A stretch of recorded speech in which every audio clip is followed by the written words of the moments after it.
Катуу эскертем, кайра эскертем, Россияга кетесиң, Европага кетесиң, Америкага кетесиң, каалаган жериңе кете бер. Бирок расчет алып чык, план менен чык, урматтуу мекендешим. Бул жерде аялын таштап кетет, Россияга иштеп жүрө берет, 2 жылдап, 4 жылдап жүрө берет. Негизи урматтуу мекендешим. Бир жерге сапарга кеткен учурда бирөөлөр суроо берет. Сапарга кетип калдым, 1 жыл өттү, 2 жыл өттү, кайра келип нике кыйдырышым керекпи же кыйдырбашым керекпи дейт да. Ушундай деңгээлибиз ушундай төмөн болуп кеткен. Нике деген түшүнүк, талак деген түшүнүктөр бул өтө коркунучтуу, анан билишибиз шарт болгон, парз болгон түшүнүктөр. Бирок көбүбүз деңгээлибиз дагы, түшүнүгүбүз дагы жок да бул маселеде. Ал жака кеттиңиз, бир жерге кеттиңиз, бирок урматтуу мекендешим, мисалы бир жерге 4 айдан ашыкча кетүү, аялыңызды бир жерге таштап коюп, мисалы Кыргызстанда аялга таштап коюп, Россияда 4 айдан ашыкча иштеп жүрүү, бул албетте аял кишиге зулум кылуу болуп эсептелет, урматтуу мекендешим. Сиз 4 күн чыдабайсыз, аялыңыз жок. Чыдабай жүрө албайсыз. Мисал үчүн айтып атам. Кээ бирөөлөр 4 күн жүрө албайт, 1 ай жүрө албайт, андан кийин аялыга зулумдук кылып 4 жыл, 5 жыл таштап коюп кетип жүрө берет да.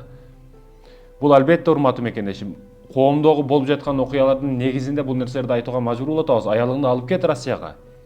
Өзүңдү алдыңда алып жүр. Сен дагы ал дагы чыдабайт, бири-бириңерге сагынасыңар. Кусалык деген нерсе өтө жаман. Мекениңди канчалык сагынасың, өзүңдү, аялыңды канчалык сагынып каласың. Ошондой экен, урматтуу мекендештерим, 4 айдан ашыкча таштап кетүү аялы бул зулумдук болуп эсептелет. Нике түшпөйбү деген маселеде 4 жыл эмес 10 жыл жүрсөң дагы нике түшпөйт. Качан талак түшпөйт? Качан сен талак койгон учурунда гана аялыңа талак түшөт, ажырым пайда болот. Ага чейин 10 жыл жүрөсүң, 4 жыл жүрөсүңбү, айырмасы жок. Сен кой берип талак бермейинче ал эч кандай талак түшпөйт ортого, урматтуу мекендештерим. Зулумдук кылбайлы бири-бирибизге. Өзгөчө үй бүлөлөрдө тууралыкты, тактыкты сактайлы, урматтуу мекендештерим. Бул нерсени мажбур болгондуктан айтып атабыз да. Коомдогу бузук окуялар көбөйүп атканы үчүн айтып атабыз. Алып кет. Бул жерде кимдин күйөөсү кетиптир экен Россияга деп аңдып жүргөн, ичинен өлгөн, ичинен сасыган, мусор ящиктен айырмасы жок кээ бир адамдар бар. Шакалдар бар кээ бир. Урматтуу мекендешим, ошондуктан аялың, өмүрлүк жолдошуң, ак никеңи алгансың. Кайсыл жерге барбагын чогуу болгула, бирге болгула. Бири-бириңерден ажыралбагыла.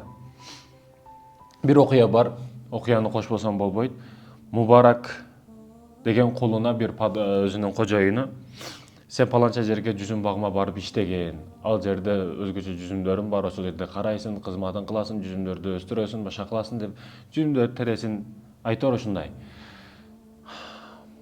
Мубаракты жөнөтөт экен, Мубарак келип ошол жерде иштегенди баштайт. Бул ким? Кожоюну Нух ибн Мариям. Нух ибн Мариям өзүнүн колунда иштеген кулуга, кимге? Мубарака иш дайындап жүзүм бакка жиберди. Бул дагы келет экен, иштешти баштады. Күндөрдөн бир күн Нух ибн Мариям өзүнүн жолдоштору менен, достору менен, сапарлаштары менен ошол жүзүм бакка барып, жүзүм жейли, кеңири отурайлы ошол жерде, жаштыкты эстейли, достукту эстейли деп ошентип ошол жүзүм бакка барышат экен. Жүзүм бакка барышып, Мубаракты чакырып, бул жердеги жүзүм бактагы эң таттуу, удамдуу жүзүмдөрдү алып келгин деп буйругун берет. Мубарак барып жүзүм алып келет. Алып келип, достору дагы жейт экен, адамдар бири-биринен жүзүмдү алып жешет экен, жүздөрү бырышып кетет. Жүзүм өтө кычкыл эле, даамдуу, таттуу эмес эле. Жүзүмдөрдүн оозундагы жүзүмдөрдүн түкүрдү дагы Мубарака бул жолдоштору Нух ибн Мариямга карады, суроолуу түрдө. Ал эми бул Нух кимге карады? Өзүнүн кулу Мубаракка карады. Дагы суроо берип, эмнеге жакшы даамдуу жүзүм алып кел десем алып келбедиң? Бул өтө кычкыл го, жаман го дагы десе, урматтуу кожоюнум, сиз бул жүзүм бакка мени иштеген жүзүм бакты карагын, жүзүм бактын жүзүмдөрдү өстүргүн деп жибергенсиз, жүзүм жеш үчүн эмес. Бул нерселерди кылуу сизден коркконум үчүн эмес, Кудайдан коркконум үчүн болуп жатат. Мен жүзүмдүн бирөөсүн дагы алып жеген жокмун дейт да. Баягы кожоюн дагы ойлонуп туруп калат. Эмне үчүн, кандайча ушундай чоң жүзүм бакта жүзүм карап жүрүп, бир жүзүм жебеген болсоң, ишенгиси келбейт. Анан ошол жердеги жолдош кошуналарынан, башкалардан сурашты баштайт. Мубарак тууралуу, бул жүзүм жеген эмес, балким бүгүн дагы ошол колунда иштеген адамдарга бирөөлөр суроо берет го, урдап кетпедиби, башка кылбадыбы деп маалыматтарды тактаганды баштайт, сураганды баштайт. Бул дагы балким бергендир, жүзүмдү урдаган жокпу, башкага саткан жокпу, не кылган жокпу деп сураса, Мубарактын бир жүзүм жегенин бул бактан көрбөдүк дейт да. Ошондой таква жигит экен. Ошондой красавчик жигит экен. Бул дагы кожоюну дагы Нух ибн Мариям таң калды дагы. Баягы Мубаракты алдына чакырып, Мубарак, менин кызыма паланчадан жуучулар келип жатат. Сен кантип ойлойсуң, кимге кызымды беришим керек? Кимге кызымды беришим керек деп суроо узатат.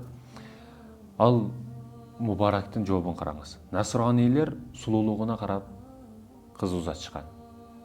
Арабтар улутуна, мансабына карап кыз узатышкан. Ал эми мусулмандар такыбасына карап кыз узатат.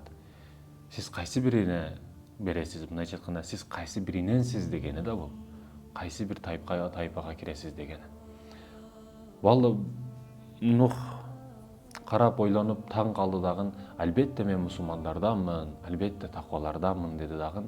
Албетте мен мусулман экенмин, таквага беришим керек экен. Мен өмүрүмдө сендей таква жигитти көргөн жокмун. Сен бүгүндөн баштап азатсың, кул эмессиң. Мынау жүзүм багам сага деди. Кызымды сага беремин деди. Ошентип, урматтуу мекендешим, Мубарак бир дегенде бардык нерселүү болуп калды. Карасаңыздар, мен таң калам да, урматтуу мекендешим. Адам алейхиссалам тыюу салынган бир мөмөнү иштеп коюп, бул дүйнөгө чыгып калды да, кандай жаза алды. Ал эми бул жерде Мубарак бир жүзүмдү жебей коюп, кандай сыйлык алды да, урматтуу мекендешим. Карасаңыздар, бир жүзүмдү жеген жок, жүзүм бактуу болду, жубайлуу болду, байыды, акчалуу болду, бар жоктуу болуп калды да. Ошондой экен, урматтуу мекендешим, Аллах үчүн бир нерсени таштасаң, Аллах сен үчүн 100 эсе, 1000 эсе, 700 эсе жакшырагын, көбүрөгүн сонун кылып берет. Күткөндөн тажаба, сабырдан тажаба. Аллах сени жакшырагына даярдап жатат. Сонунрагына, андан дагы көбүрөгүнө даярдап жатат. Ошондуктан алыба, урматтуу мекендешим. Алар ошентип, урматтуу мекендешим, кызым берди Нух ибн Мариям Мубарака. Мубарак менен никелүү болушту. Алардан ким төрөлдү билесиздер, урматтуу мекендешим? Абдуллах ибн Мубарак ошолордон төрөлдү, урматтуу мекендешим. Ошондой таква, ошондой улуу жол башчы адам булардан төрөлдү. Ошондой таква жигит, урматтуу мекендешим. Таквалык, өзгөчө таквалык.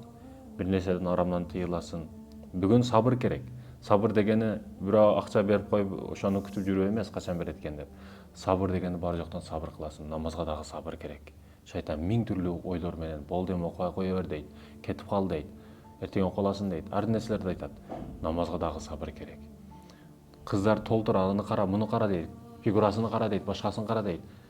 Жашсың, бойдоксуң, каның кайнап турат, карап койсоң деп эчтеке өмүрүң узун дейт. Ар кандай сөздөр менен алдаган аракетин кылат. Бирок ага дагы сабыр керек, чыдайсың. Ошондуктан да акыретте кош келдиңер ушул бейишке сабыр кылганыңар үчүн. Күнөөлөрдөн, жамандыктардан, арам иштерден сабырдуулар кош келгиле бейишке дейилет. Ошондой экен, урматтуу мекендешим, сабырдуу болойлу, таква болойлу. Бул Мубарактан үлгү алайлы. Андан кийин сөздүн башында токтолгон маселе, никеге алгандан кийин кыянат кылбайлы бири-бирибизге. Ассаламу алейкум ва рахматуллахи ва баракатух.